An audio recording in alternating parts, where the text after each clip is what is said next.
స్వామివారిని దర్శించి తీర్థప్రసాదం. బాపట్ల జిల్లా వేటపాలెం మండలం దేశాయిపేట గ్రామం ఆమోదగిరిపట్నం కేపాల్ కాలనీ రామమందిరం రోడ్డులో పెను ప్రమాదం తప్పింది. చీరాల నుండి వస్తున్న 132 kV లైన్ విద్యుత్ తీగలు తెగిపడి గృహాలపై పడింది. దీంతో అక్కడి ఇళ్లలోని విద్యుత్ మీటర్లు, ఫ్యాన్లు, టీవీలు, ఫ్రిడ్జ్లు, మోటార్లు పూర్తిగా కాలిపోయాయి. సుమారు 50 ఇళ్లలో ఎలక్ట్రానిక్ వస్తువులు ధ్వంసమయ్యాయి. ఈ ఘటన జరగడంతో స్థానికులు ఏం జరుగుతుందో తెలియక ఇళ్ల నుండి బయటకు పరుగులు తీశారు. ఇళ్లలో కాలిపోయిన ఎలక్ట్రికల్ వస్తువులకు పరిహారం అందించాలని స్థానికులు డిమాండ్ చేస్తున్నారు.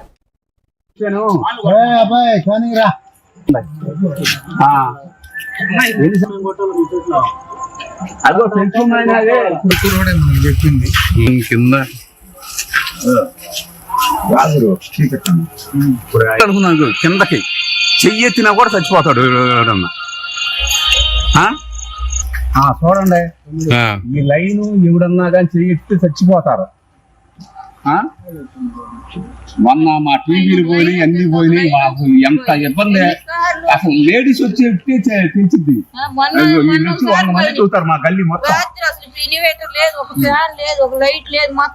వైర్లు ఇంత కిందకు ఉంటున్నాయి. మీరు ఎప్పుడు కంప్లైంట్ చేయలేదా? అది అలా చెప్పండి. ఈ ఎత్తుకెళ్ళి మా అబ్బాయి అక్కడ పెట్టాడు. సారా ఎడకి వచ్చేది మీద మందలు వేసేసామని తీసుకెళ్లి రోడ్డు మీద పెట్టి మమ్మల్ని అందరినీ పోగు చేసుకెళ్లి అక్కడ వేటపాలెం స్టేషన్ లో పెట్టేశారు. ఏది ఈ లైన్ వేసేటప్పుడు అంతకు ముందు వేసారు. మళ్ళీ ఇంకోటి బిగిస్తున్నారు. ఆ లైన్ కూడా వద్దయ్యా, ఇప్పుడు ఒకదానికే ప్రాబ్లం వచ్చింది అని మేము అంటుంటే ఆ లైన్ కూడా వేయాల్సిందేనని మేము ఎవరు లేకుండా చూసి ఆ లైన్ వేశారు.